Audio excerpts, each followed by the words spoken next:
What's up, everybody? I'm Chris, and this is episode 16 of Patriot Party News.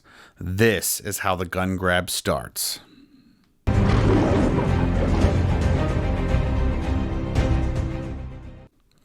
We're here today to talk about H.R. 127, also known as the Sabika-Sheikh Firearm Licensing and Registration Act. So who was Sabika-Sheikh? Well, Sabika was a 16-year-old exchange student from Karachi, Pakistan. In 2017, her family sent her to Santa Fe, Texas to go to Santa Fe High School as kind of an idea that they wanted her to be an ambassador or a bridge between our two countries. Santa Fe, Texas is a small town about 35 miles south of Houston. It has a population of about 12,000 students. It's considered to be really conservative, and you might have heard about them in the news because they tried to get permission to pray before football games. But that's not what happened, and that's not why we're talking about Sabika today. Let's talk about what happened to her. There's going to be a lot of reading in this episode, so bear with me. According to Texas Monthly, this is what happened to Sabika. A 17-year-old junior at the high school, his name is Dimitrios Pagoritz. Excuse me, I have no idea how to pronounce that name. He was arrested. He waived his Miranda rights and confessed to the killings. Allegedly, Dimitrios was set off by an interaction with a 16-year-old student named Shauna Fisher that spring. Dimitrios had made several romantic advances towards Shauna, and she had turned him down. A few days before the shooting, according to her mother, Shauna had rejected Dimitrios in front of several classmates, humiliating him. In retaliation, Shauna's mother believed he had decided to go on a killing spree. That morning, Dimitrios wore his combat boots and a t-shirt that read "Born to Kill" and a trench coat. Underneath the trench coat, he carried his father's Remington 870 shotgun and a .38 caliber handgun. He walked toward the school's art lab, which was composed of two rooms connected to each other by a walk-through supply closet. He stepped inside one of the rooms where Shauna was at work on a painting. He pumped the shotgun and began shooting. Shauna was the first to die. So, Shauna was the first to die, but she wasn't the only one to die. Some of Shauna's classmates, including Sabika, were hiding in a closet. So the story continues. To block Dimitrios' access to the closet, Christian Riley Garcia, who was just 15, barricaded himself against the door that led to the first art room. Someone's cell phone rang. "You want to get that?" Dimitrios shouted as he shot through the door, killing Garcia. He flung open the door and continued firing. Bullets ripped into cans of paint on the closet shelves. The cans exploded. Kids in the closet screamed and tried to escape out of the opposite door. Sabika was among those who attempted to flee. Dimitrios shot her in the right shoulder, the forehead, and the cheek. He then moved out into the hallway, taking aim at more students, another teacher, and a school security officer. Finally, 30 minutes after he started shooting, Dimitrios surrendered. In all, 8 Santa Fe high school students and 2 teachers were murdered, and 13 others were wounded. So what happened that day is absolutely horrific. Now, it might sound callous, but it seems like they picked Sabika because she was politically convenient. She was from Pakistan. She was just here as an exchange, and her story is very compelling. The article from Texas Monthly, which I'll leave a link to, is really long and it's really sad, and it really paints a picture of a lovely girl. But she wasn't the only one that died that day. And furthermore, what happened to her doesn't really justify what they're trying to do as far as this Firearm Registration Act. Nothing in that act will prevent what happened to Sabika. But anyway, let's get into what is actually in this bill. So what exactly is in H.R. 127? Well, it's pretty important, so I'm going to read you the highlights.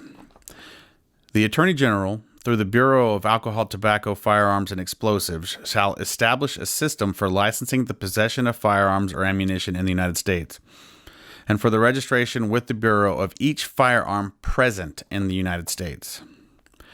The make, model, and serial number of the firearm, the identity of the owner of the firearm, the date the firearm was acquired by the owner, and where the firearm is or will be stored, and a notice specifying the identity of any person to whom and any period of time during which the firearm will be loaned to the person.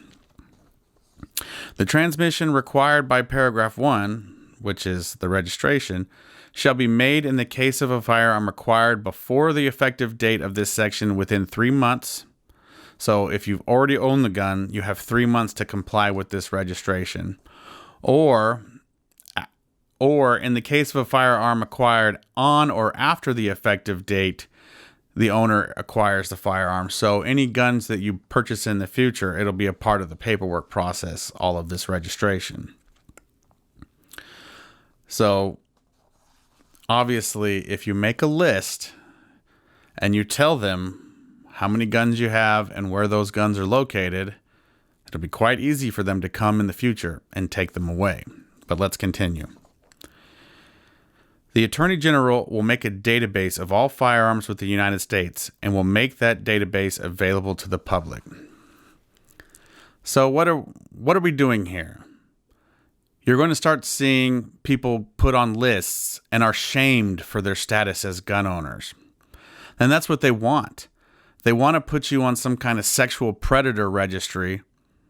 Well, maybe that's a little bit hyperbolic, but they want to give them access to the information. And if you don't think that will happen, I will refer back to previous news stories where newspapers actually did release the names of gun owners to the public in an effort to maintain public safety. Also, it sure would be nice to know where everyone's guns are so you know exactly who to rob and what to take. Licenses will be issued to every gun owner, but only those over the age of 21, with no exceptions made for military service members.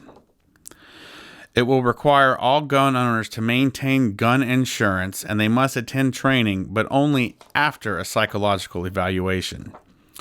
So if they run a psych evaluation on you and they determine that you're not worthy, then you don't get a gun. But let's see who they're going to talk to for your psych evaluation. As a part of the psychological evaluation, the licensed psychologist interviewed any spouse of the individual, any former spouse of the individual, and at least 2 other persons who are a member of the family of or an associate of the individual to further determine the state of the mental, emotional, and relational stability of the individual in the relation to the firearms. So how many of you have ex-wives out there that would just love to get your firearms taken away from you just out of spite? Well, it isn't enough that if you prove to this psychologist that you don't have any mental issues, they might assume you're faking it, and then they're going to go ahead and ask your ex-wife if she thinks you're mentally stable. Now, of course, that goes the other way too. Ladies, if you own a firearm, they're going to ask your ex-husband. And what do you think he's going to say? So it creates a separate class of licenses for military-style weapons, which includes a semi-automatic rifle that has an ability to accept a detachable magazine and has at least 2 of the following: a folding or telescoping stock, which almost every single AR does, a pistol grip that protrudes conspicuously beneath the action of the weapon, so any kind of pistol grip, a bayonet mount, a flash suppressor or threaded barrel designed to accommodate a flash suppressor, or a grenade launcher. If you guys know how to get your hands on a grenade launcher, please leave it in the comments. I'd really like one. Number 2, a semi-automatic pistol that has the ability to accept detachable magazines and has at least 2 of the following: an ammunition magazine that attaches to the pistol outside of the pistol grip. So I'm not quite sure what that means. Maybe like you can store extra magazines on the side of the gun. I didn't really understand that one. But it has a threaded barrel capable of accepting barrel extenders, flash suppressors, a forward hand grip, or a silencer. A shroud that is attached to or partially or completely encircles the barrel and that permits the shooter to hold the firearm with a non-trigger hand without being burned. So what you're thinking about here is on your AR pistol variants, the forward grip, the cover, or perhaps if you have a CZ Scorpion, anything that allows you to grab the front of the gun without taking your hand off the pistol grip. Any gun that is manufactured weight of 50 ounces or more when the pistol is unloaded. I mean, that's pretty heavy. 16 ounces is a pound, so that gun would be almost 5 pounds. Or a semi-automatic version of an automatic firearm. So if you have an MP5 pistol or a small CZ Scorpion or any kind of pistol caliber carbine length gun, that applies. A semi-automatic shotgun that has at least 2, a folding or telescoping stock, a pistol grip that protrudes conspicuously beneath the action of the weapon, a fixed magazine capacity in excess of 5 rounds, and ability to accept a detachable magazine. So if any of you guys have an AR-12 or even the AK-12, these are going to apply to that. Now, it doesn't really say what the additional fees or steps you'll have to take to get this military style license, but it is a separate license. Your license will be suspended if you fail to maintain the insurance or commit a crime that lands you in jail for over 12 months, regardless of its felony status. So it doesn't matter if it's a white collar crime or tax evasion or anything. If you're in jail for longer than 12 months, your license to possess a firearm will be rescinded or suspended. It doesn't give any kind of idea of what you actually have to do to get that license reinstated. There is a mention of an $800 fee. It doesn't really say if that is a one-time fee or something you're going to have to pay annually, but you will have to re-up this license every year for the first 5 years, and then every 3 years after that. It shall be unlawful for a person to transfer a firearm or ammunition to a person who is not licensed under the section. So it's on you, if you're going to sell privately, to make sure that the person that's purchasing from you is licensed and is okay. And I don't know if they'll do that with an actual physical license, or, well, I guess your name will be in a database, so you'll be able to find out. It shall be unlawful for a person to sell or give a firearm or ammunition to another person unless the person has notified the Attorney General of the sale. So anytime you transfer a weapon, you're going to have to inform the Attorney General.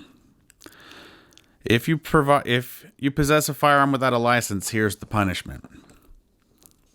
Whoever knowingly violates Section 922AA shall be fined not less than $75,000 and not more than $150,000, and imprisoned for not less than 15 years and not more than 25 years, or both. So if you don't register these guns, then they're going to send you to jail for possibly 25 years. And it doesn't say anything about how those charges will stack on top of each other.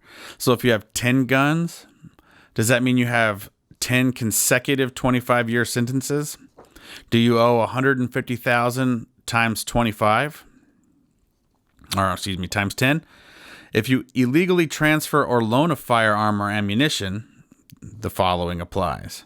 Whoever knowingly violates Section 922B shall be fined not less than $50,000 and not more than $75,000, and imprisoned not less than 10 years and not more than 15 years, or both. It shall be unlawful for any person to possess ammunition that is of 50 caliber or greater. They don't actually say if that applies only to rifle calibers like the 50 BMG, or if that also includes the 50 caliber perhaps that is fired by the Desert Eagle. It shall be unlawful for any person to possess a large capacity ammunition feeding device. And this one is huge because it says it is unlawful to possess them. How many of you have 30 round magazines? Because we're about to get into it. The term large capacity ammunition feeding device means a magazine, belt, drum, feed strip, or similar device that has a capacity of or that can be readily restored or converted to accept more than 10 rounds of ammunition, but does not include attached tubular devices designed to accept and capable of operating only the .22 caliber rifle rimfire ammunition. Well, thank God for that. They're going to let you keep your .22 Henry rifles. But everything else is completely unacceptable. I don't have a single 10-round magazine in my safe. I mean, I don't have a safe or any weapons at all. But if I did, I would not have 10-round magazines. So these rules, they apply to everyone except for the manufacturer or possession by the United States or a department or agency of the United States or a state or department agency or political subdivision of a state or the possession by a law enforcement officer employed by such an entity for the purpose of law enforcement, whether on or off duty. So we don't get those guns. The unwashed masses can't be trusted with them, but the government will keep them. Their security forces will be allowed to keep them. So the Second Amendment is pretty damn clear. A well-regulated militia being necessary to the security of a free state, the right of the people to keep and bear arms shall not be infringed. Shall not be infringed.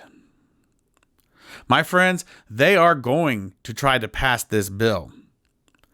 And with the control they have, they might get it done. So then we'll have to rely on the Supreme Court to shoot it down. But I don't know about you, but I am losing faith in the Supreme Court's ability to do anything constitutional or proper. The law, to me at least, feels like a massive infringement. It is completely unacceptable. Now, they've tried this crap before, but I can tell you, if they get their hands on a list, they will come. The next step will be voluntary buybacks. And everyone who wants a $50 Amazon gift card, they're going to get it. But then after that, when it's completely unsuccessful or people offer $75 instead in cash outside of these voluntary buybacks, then it's going to become a mandatory buyback. Not buyback, confiscation. They will literally just come to your house and take it. We know that this is what's going to happen because this is what always happens. As soon as you give them an inch, they take a mile. The truth is the authoritarians cannot allow us to remain armed. An armed populace is dangerous to the authoritarians because they can never really cow us. So they have to come and take our weapons. And if we don't allow them to, they're going to fight us. And I'm going to finish with this. What happened at Santa Fe High School is a stain on our country. It's an abomination, and it's completely unacceptable. And we do need laws that will protect our students. Our high school students should not be afraid of getting shot. But there is no law currently on the books that allows a 17-year-old to buy a gun. Period. There's no state where they're allowed to buy guns. Now, they can own guns if it's part of their parents and their parents provide it and they can use it for hunting, but they cannot go to the store and buy it.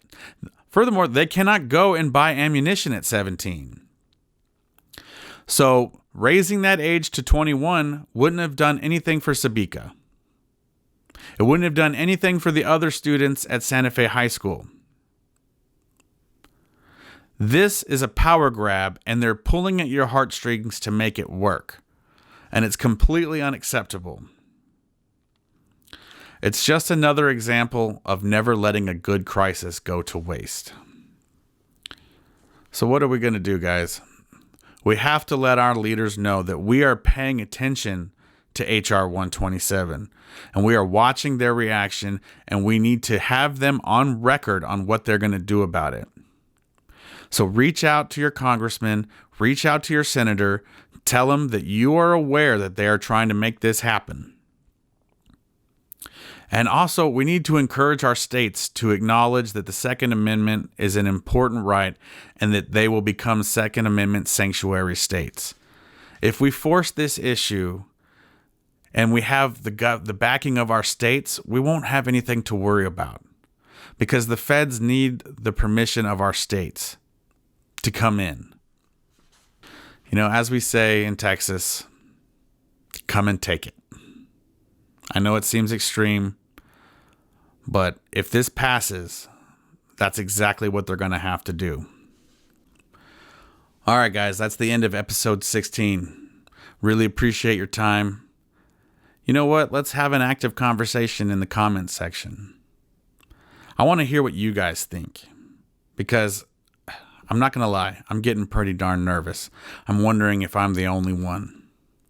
All right, we'll see you later. Thanks.